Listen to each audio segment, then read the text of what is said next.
Standing by, I want to welcome in the general manager of the Ottawa Senators, Steve Staios. Good morning, sir. Good morning, gentlemen. How are you doing?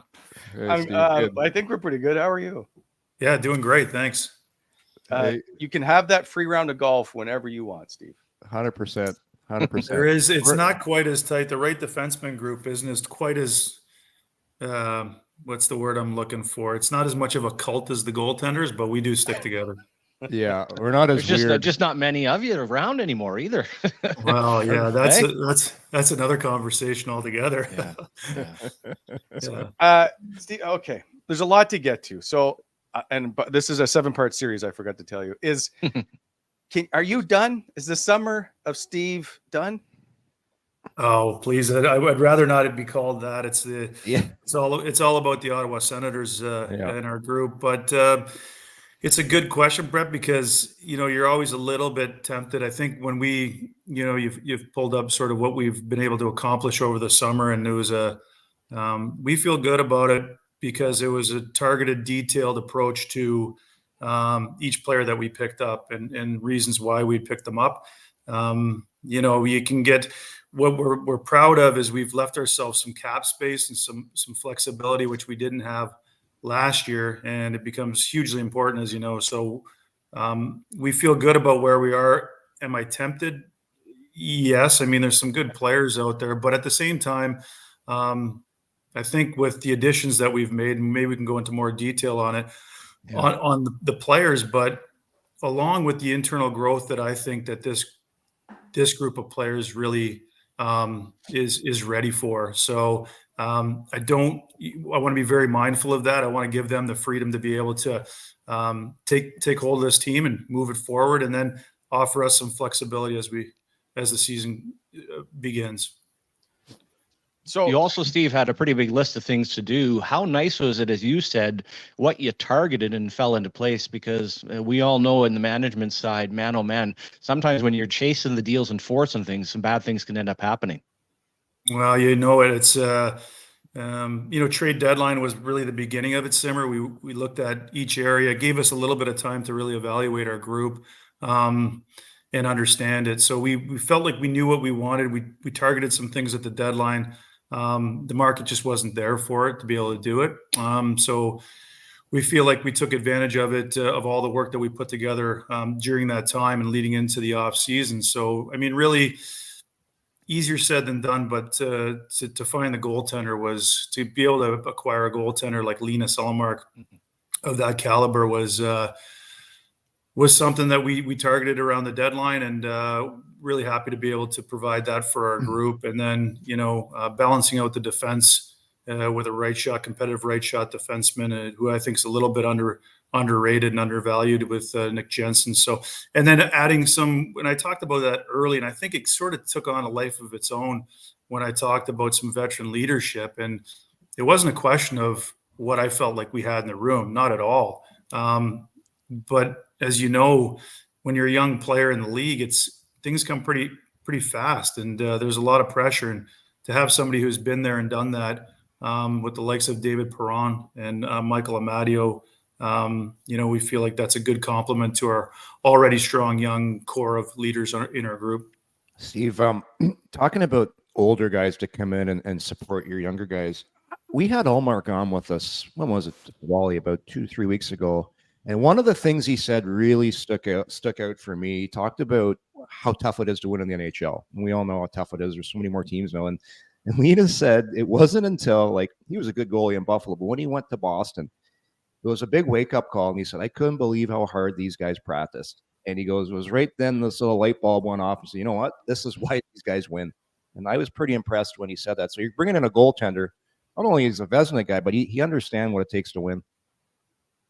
Well, it was another key factor, Yorkie, when you look at trying to add not only experience, but players that come from a winning program. You never really, I guess, Roberto Luongo wore the C at one point, but as far as leadership from goaltending, I think Linus will be able to provide that in his own way. And all I've asked of him is for him to be himself and come in and provide that. But it's, a little bit by osmosis. You get around these veteran leaders, and a culture of winning and detail and discipline and work ethic on a day-to-day basis. I guess my hope is that with bringing these types of people into our organization, that it's going to support this young core. I feel very lucky. We have a very good, well-intended, high-character core of talented players, and I felt like it was my obligation to be able to do what I could to support them. You talked about adding Nick Jensen, and you talked about being underrated. And I will say, Yorkie, I think a year and a half ago, picked out Nick Jensen as a possible target. There was a lot of, for people that may have not paid attention, but have seen other guys who've seen him play, understand what he can do. You also have to overpay for a right shot D. We all know that.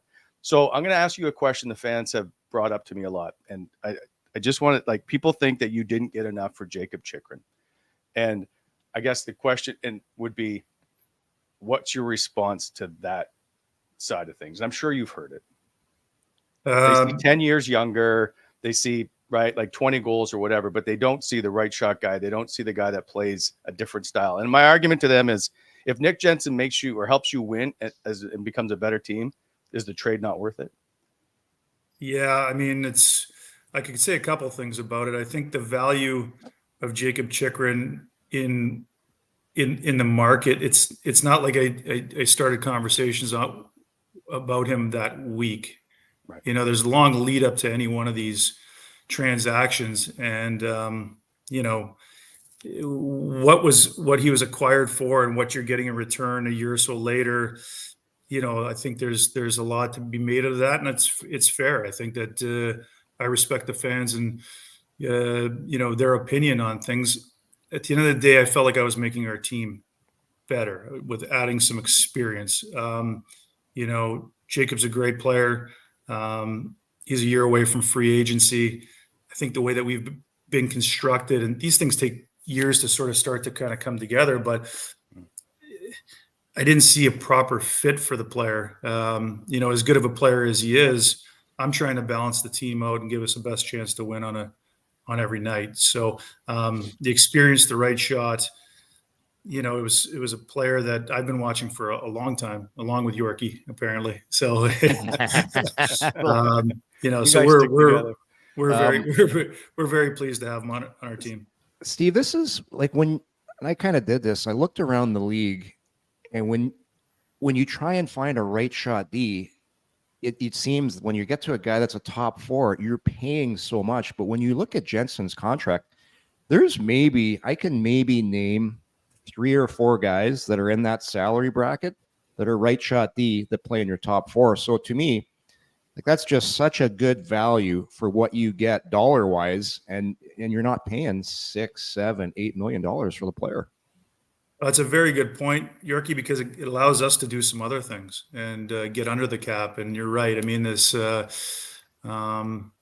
you look at the right shot defenseman, and not only the value to acquire one, but the value when you're signing them. I can go through the laundry list of, we studied what it would take to get a player like that. And you're right, but it offers us some flexibility. It balances out our D. And gives us some room to maneuver as we enter the season. 100%. Did you have any idea the quality of people you're getting in Ullmark? And I don't want to leave anybody out, but in particular, when we had them on, Ullmark, Perron, and Jensen, you're just like, wow, talk about kind of a dream of all very good players. But when you talk about the people, Steve, it's just outstanding. It's the first pillar that I look at, to be honest, Simmer. We want to fill out the roster with the people in the right position, but we certainly start with the character of the individual. And I think our fans deserve that. I know our core young players deserve to be around people like this. It's certainly, I'm okay with coming out and saying that I hold that in high regard, and I'm okay with paying the price to get these types of players. So, inevitably, it's an 82 game schedule, and you're hoping to get into the playoffs.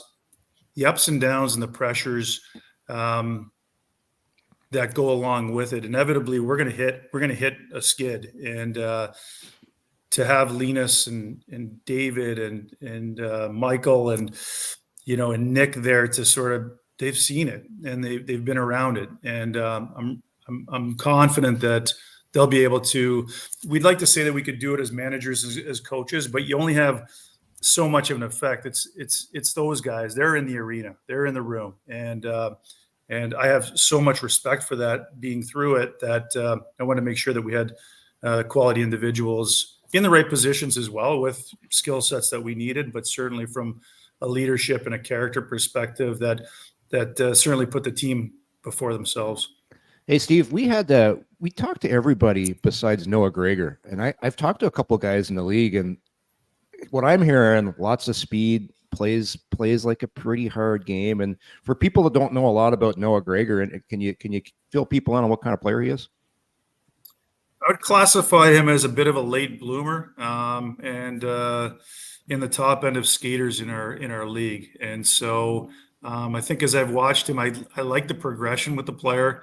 It was pretty evident that we needed some help, maybe on the penalty kill, and his differentiating quality. I was looking for a differentiating quality in that role. And his speed, certainly it'll be evident to you guys and our fans quite quickly. He can really get up and down the ice. So to disrupt on the forecheck 5-on-5, and then to help us on the penalty kill with that type of pace, I think is going to be an added bonus for us. But certainly his differentiator is his speed, and also I really do like the fact that he continues to trend in the right direction. Nice. By the way, you'll see a picture of him in San Jose, because we will not use the Toronto Maple Leaf picture. Understood. Yes. No. I knew that from day one, Wally. The one question mark you have, and well, it is to us, it may not be to you, so is Josh Norris. And it's obviously a big question mark, and could be a LTIR if he's not ready. Well, all that stuff. You know what I mean? I'm just curious. Do you know where he's at? Is it a concern for you as you get ready for camp? Yeah, certainly we know where he's at, and we feel that he's progressed at this point in time with, he's obviously dealt with this before, but the amount of work that he's been putting in, and we feel like he's in a great spot right now. It won't be anything that we're going to expedite in any way. We're going to make sure that Josh is 100% ready to play when we do have him back. But no, we're confident that he'll be back and be the player that he can be. He's such a special talent that it may take him a little bit of time, and we're totally understanding of that. But he's certainly putting in the work. He's a committed young man, and we feel comfortable that he'll be a big factor, a big positive factor for us. We love timelines. So do you have one for him? Do you expect him to be ready to start the season? Can you just tell us exactly what's going on? I won't do that. I want the athlete to heal, and he's putting in the work, and we're confident in that. So we'll stay away from timelines. I don't think it's fair to the player, and certainly we're taking the approach of making sure that he has all the support that he needs, not only in his off-season training and rehab of the shoulder, but also once he's ready to return. Fair enough. I will move on then to two guys. Not Brady Tkachuk. I'll get to him in a sec. Obviously, is Linus Ullmark and Claude Giroux need extensions? If you want to announce any of that today on the show, you can. Just curious, when, will you? I don't know. What's your plan? Yeah, I mean, they're obviously hugely important pieces for our group. Our approach with Linus from the beginning was we want him to be comfortable with us, and so that's the approach that we've taken. And we have plenty of time to discuss contract matters as we move forward. But I just got to see firsthand our community, our Ottawa Gatineau community, how our fans embrace our team, the passion they have for it. So that gives me confidence with players once they're part of our organization, and see how we differentiate ourselves not only as an organization, but I think we have one of the most unique communities in the National Hockey League. It's you get the juice of playing in a Canadian market, incredible fan base, passionate, and hugely supportive, and just a wonderful place to live. So I think that I know there's lots being made of players and free agents and choosing destinations. I'm confident in what we're doing. I'm confident in our community. I'm confident in our fan base that our players, once they're part of it, will want to stay. Yeah, you've been, Steve. It's been a year now for you, and you played a lot of different places. You've worked in a lot of different places. But like you said, like I'm from here, Simmer's from here, Wally's at Maritime. It is a pretty cool place because it's got that feeling of the pressure. That's it's nice that people care, but you can also get away from it too. There's also some pretty cool communities in the city. I'm just wondering your thoughts. You've been here a year now. What do you think of the city?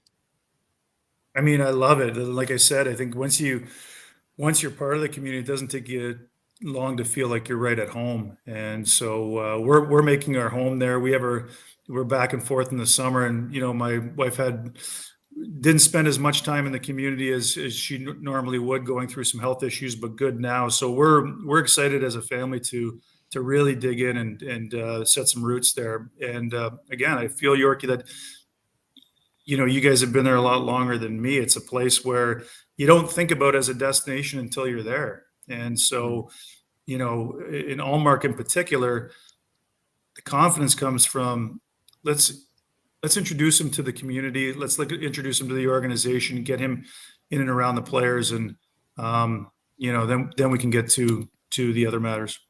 A year later, how much more confident are you with having your own group? And that's never to disparage anybody, either players or management or coaches, but you've really got your stamp, and it feels like you've got your people around you heading into the season, and doing that with a lot of time to maybe enjoy the summertime a little bit. Yeah, well, there's still work to be done for sure, Yeah. but yeah, we feel good about. I think not only we talked about the character of the players that we've introduced to our group and brought into our locker room, but look at our coaching staff as well, and the type of people that we brought in there. Front office, Dave Poole and Rob DeMaio. That's, to me, that's a big part of it. I don't think that we could just solely focus on the players, because there's so much work that's done around them. And I want everybody to be proud to be a Senator and walk in with pride and put the team ahead of themselves. And that goes from our training staff, who's incredible already, but also that was part of identifying coaching staff and front office scouts. I think, culture is a bit of an overused term, but the more people that you bring in with the same attitude and the same passion, it really starts to unfold. And I've had success doing this in the past at a different level, and that's the game plan. I think that we want people who want to be in Ottawa. We want people who want to be a Senator, and we want hugely competitive people that have pride in the team. Hey, Steve, how were you able to poach Matt Nickel away from his, that was a pretty big get, because I know his business, what he does in the summer, and works with like that. For people who don't know Matt Nickel, he is, at least in my opinion, regarded as one of the smartest minds as far as strength conditioning and sports science goes. So was he your guy when you played? He was. In fact, it goes way back, where in 2001, I was rehabbing in Toronto. I came back. I was playing for the Oilers, and for the Atlanta Thrashers at the time, if anybody can remember that. And I was doing my rehab in Toronto, and the gentleman who was working on me asked where I was going to train, and I still hadn't figured it out. He said, "You should call this guy Matt Nickel." And Matt was a former football player, and he was just sort of starting his business, coming out of school, getting his second master's degree. So anyway, I met with him. We had a very brief conversation. He's kind of looking down on me a little bit because I was a hockey player. He's a football guy. He didn't even really know if he wanted to train me, but I became his first NHL client.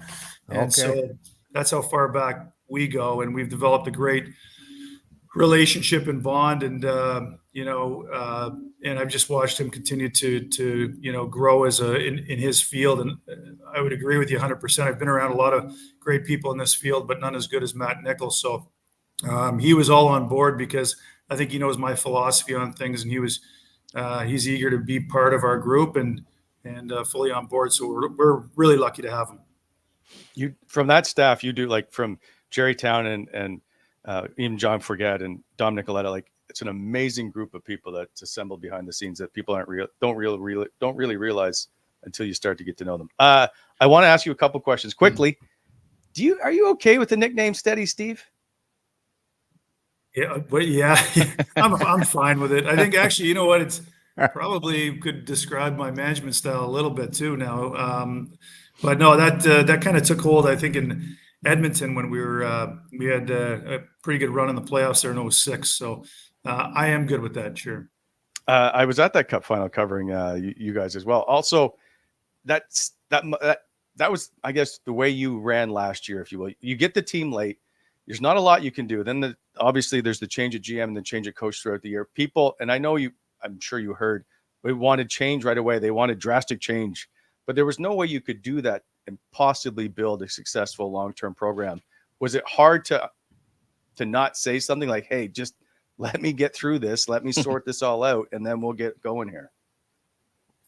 Well, going back to, I mean, my title and role was president of hockey operations, and really my goal over the first 12 to 24 months was to, get to really the foundation of each area, each pillar of our organization, and make the necessary adjustments, changes, evaluations in each area to try and build it up the right way. And as things unfolded, and Michael decided to make the change at general manager, it sort of maybe slowed some things down in that regard. I feel like we're in a good spot now. We've gotten to that, but certainly my focus changed from, sort of the overall organization to the day to day as well. So I think along with change, you have to be mindful. Like I've studied championship teams in the NHL and in other leagues as well, and there's not one way to get there, but the one way not to get there is to get eager. And so I was very mindful of that. The one word you don't want to use in the Canadian market is patience. So you got to be mindful of that. But I think the fans will clearly understand that there's a plan here, and we'll execute it at the appropriate time. And trade deadline was a good example. Like we worked our tails off to try and address some of the needs that we felt, and at that time in that market, we weren't able to do it, and we come out of it a little bit disappointed, but very well prepared for the off season. If we didn't take the approach we did as aggressively as we did at the deadline, would we have been able to execute what we did in the off season? I don't think so. So there is a process to this, and again, the big mistakes are made when you get eager. But I think we've done enough for sure to be able to add to this team so we can watch them take the next step. And again, from players that we not only brought in, but the internal growth that I believe this group has, the new coaching staff, I think will make a big difference as well. Are you glad that the Brady Chuck trade rumors have finally quieted down? Oh, Christ. Yeah. Well, yeah. That's the end of the interview. Things you have to deal with in a Canadian market, really, right? Yeah. So, I don't manage from my office. I do have a relationship with my players. I have no problem with that. We speak often, with the players, and I'm in and around. So, yeah, I don't think it was like I said at the time, it was a bunch of BS. Does it get? How do you learn to deal with that? And you've been in Edmonton, right? You've been in Calgary. How do you learn to deal with? I guess it's not just a Canadian market, but there's a lot of stuff that happens north of the border for sure. Did you have a call with Brady right away? No, I don't even think I did right away. I was kind of in passing after that, but because I think both of us knew that it was, not a non-issue internally, and it was, just on the outside. So I'm not on social media, which I think helps. So I don't get, I don't have to deal with that. How do I deal with it? I mean, I have a philosophy. I'm eager in my approach and patient in the results. And so I feel confident with the people around me that we continue to strive for our goal to improve this team. And so, that's really where it comes from, Wally. I think it's, being patient. And I've watched teams and how they've been run. I watched Ken Holland build that team up in Edmonton, under an immense amount of pressure and the timing of it, and they come a game away from winning. Like, I think I can draw on those experiences, and again, continue looked at. Like, you asked the question about, are we done? We're only done if the opportunity doesn't, if there's an opportunity between now and the start of the season, I'm in, and so, but I do think that this group can take the next step, and be nice to have that flexibility when they do, to be able to identify where our biggest need is at that time. I have lots of questions, but I'm going to have to take some of them out. One of them was going to be, how do you get accepted into the GM group? Does like Lou Lamoriello show up in a robe and like have you like put your hand on a book? And but I'll move on. What is it that Travis Green said that made you go, I'm hiring that guy? Yeah, it was an intense process. We worked very hard on identifying the right coach for this group at this time. So all the gentlemen that I interviewed, they can all coach. I was looking for some specifics. I think with Travis, one of the differentiators was, and they all have passion for coaching, but his ability to hold players accountable, and also his ability to communicate with them. You can get stuck on win-loss record or experience, or but then you start to really peel the layers off, and you look at the rosters of those teams at that time with that coach, and we have Sean Tierney as well, and we're not data driven, we're data informed, but certainly there was elements that we used on the data to try and identify what the right fit was with our group. And I like that Travis, he runs towards the coaching, and so inevitably he's going to have, there's always a player or two that he has to get going. Every coach has to get somebody going, and I liked his approach with that group in Vancouver. Some of the specifics that he used for a younger group, I think we're sort of on that level, and maybe just sort of on the higher end of that level as far as timing and when he was there. And he's got no problem holding these players accountable as well. And so the ability to do that today is, I think, important, to be able to communicate, convey your message, and hold them accountable. There's certainly a lot of differentiators that Travis brought through the interview process, and really excited about the opportunity that he has with this group at this time. And also, I just think the depth of this coaching staff with Alfie and Mike Yeo and Nolan Baumgartner and Ben Sexton, like, there's layers of it, and Jacques Martin as well, who was part of the coaching meetings through the first part of July and through development camp. So I'm confident that this group can take this team to another level.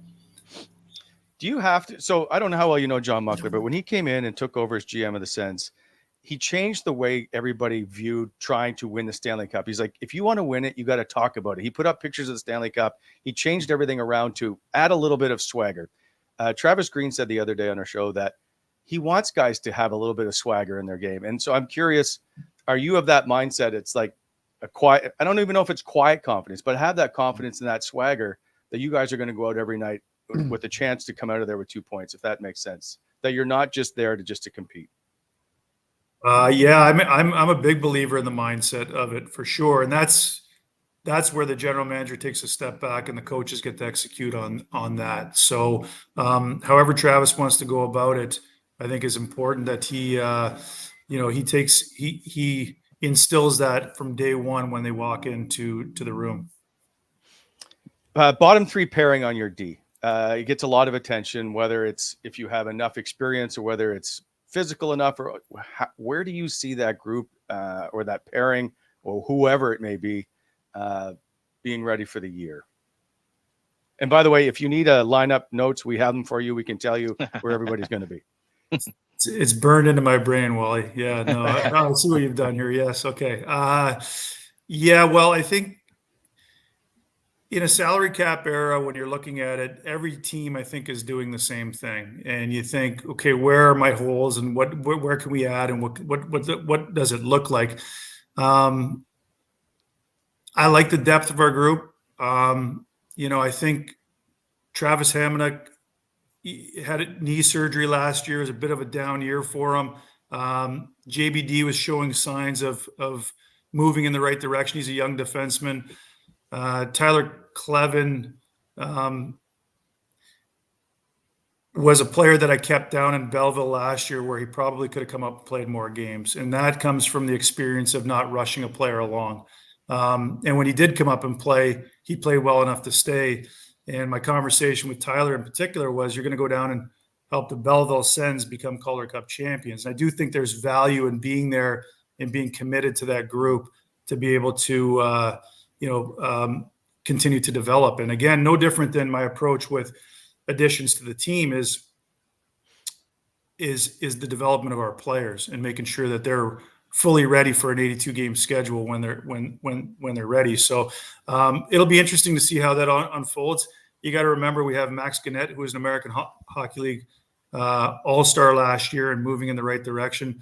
There is some competition down there for those spots. And I'm looking forward to training camp, because I think there's competition on the forward unit as well. And so I think it's only going to drive us to be better. It looks like you made a very conscious effort to bolster or certainly push that Belleville group, the amount of contracts that you came across, and some pretty nice guarantees as well. I'm sure that ownership is showing at the same time, hey, how important it is, as you mentioned, to win at the American League level.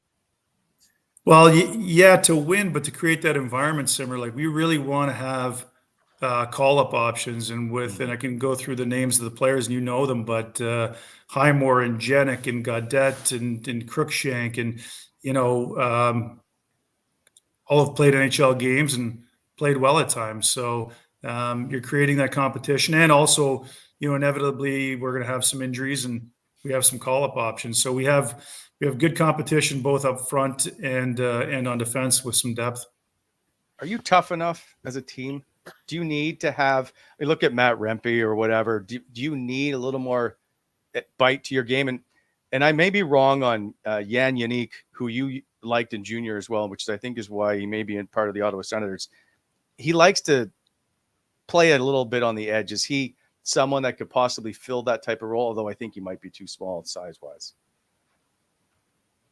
Well, if you're talking about clear-cut heavyweights, I think, and we've looked at it. We've looked at it throughout our division and throughout the league. And, the game has changed. I'd like to have a tough team for sure. I think, do we have team toughness? Absolutely. I think we do. And I think with confidence and, with the swagger that the coaches, that Travis is talking about, I think you can do that. So,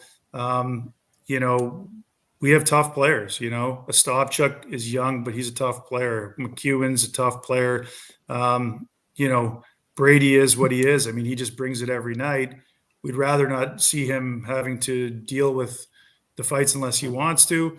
So yeah, it'll be, along with everything else, we'll see where we're at as we enter into the season and how things unfold. But I think overall, we are tough enough as a team. If you're talking about a strict enforcer, very difficult to find. They're out there and they're still part of the game for sure. But I'm not sure.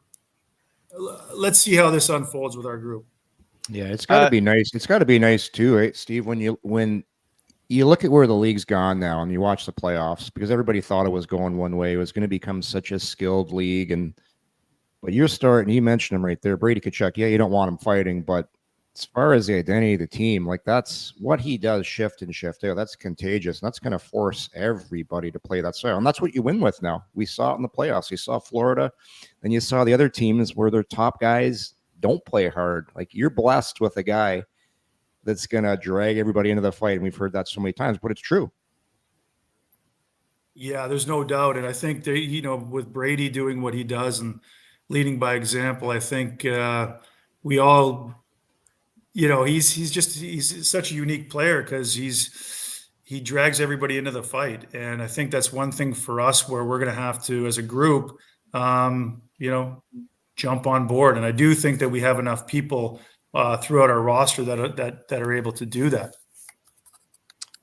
I know towards the end of the year, you guys had the opportunity, part of not being in the playoffs, to get out and do some scouting, Steve. How nice was that to go and see some of the top guys? And again, having another high pick and seeing a guy like Carter Yakimchuk play.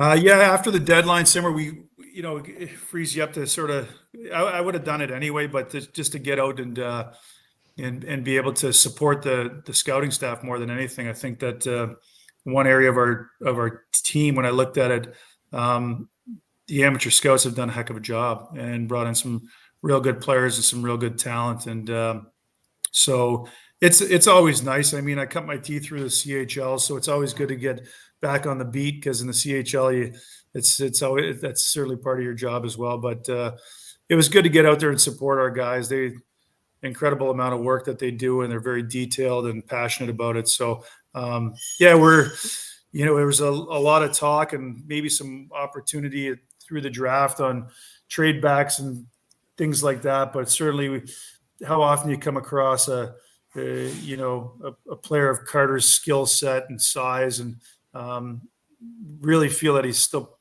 fairly raw too, where in a totally respectful way, where I think there's a real good package to be able to continue to build off of. So no, I enjoy getting out and watching games at all levels.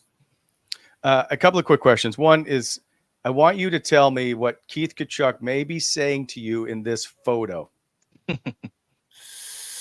Oh God, probably nothing I could say. I can't remember, but yeah, we had our battles. I mean, it's like he had an incredible career and so much respect for him. And then look at both his boys and what they're doing too. So I can't remember exactly what he was saying, but probably not being so kind to me at that time. I'm just curious. Yeah, my point was, does he call you up with that same kind of snarl in his voice sometimes? Yeah. Tim Stützle, what I don't know how much he played with an injury last year. It was clear he had something. What do you expect from a fully healthy Tim Stützle in this season coming up? Well, I mean, Tim is a star player, and I think the one thing, because he's been around for a while now, I think we forget how young he is.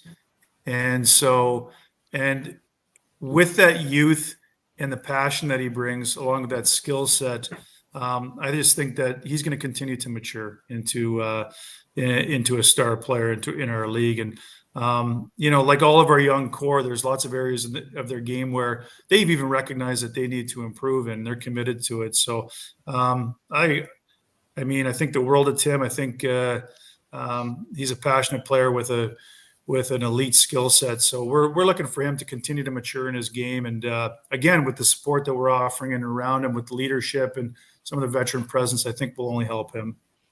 Based on all the great information online, sorry about that, I just wanted to ask you about Pinto. I thought he'd be holding out at least until Christmas time. How nice was it to kind of just get that wrapped up right when the storm was about maybe looking in another direction in a possible trade?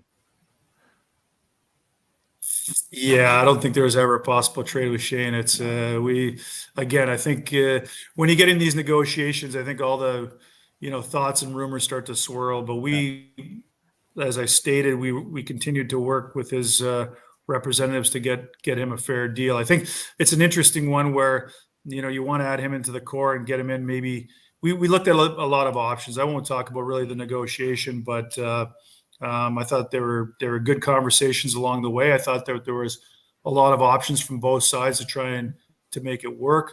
I think from day one, even with Shane going through a pretty challenging time, we supported him in getting him back to the group and becoming a big part of this team. So we're pleased to get that done. And I think for him as well, it's good for him to have a summer where he's, able to train without any distractions. Yeah. Last question I have for you, and that is, what are your thoughts on bird feeders? What did I miss? I heard you guys talking about something. So here's the thing, Steve. Here's the thing. As you can tell on this show, there's one of the three of us is a little uptight. So in the office, we suggested for Wally's high stress, maybe he installs a bird feeder in the backyard. I don't know, stress relievers. We're thinking like maybe a koi pond, maybe some bonsai trees, but that's a bird feeder. I think is something that's going to help Wally out in his life. Here I was looking at Wally. I thought it was a tan, but is that your high blood pressure? Is that That's totally my high blood pressure. Oh boy! Well, you're under all kinds of stress. What do you do in the summer to take the edge off? I try and get in the gym every day.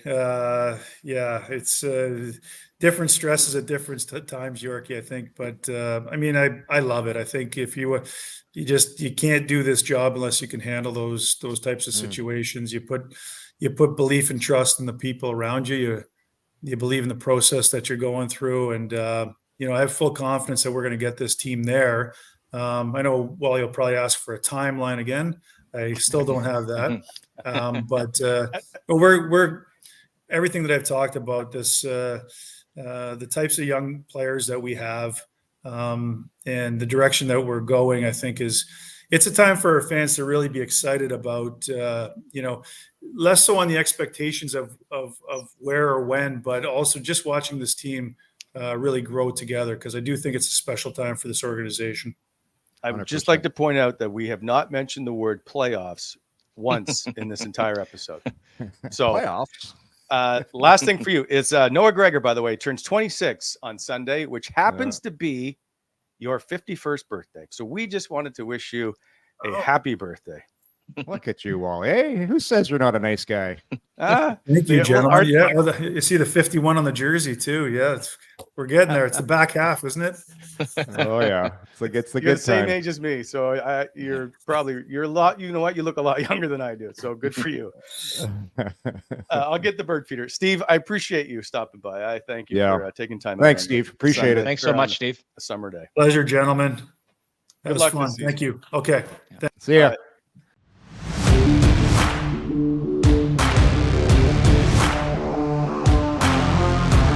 Thanks for tuning in to Coming In Hot. If you enjoyed the show, hit that like button and be sure to subscribe to never miss an episode.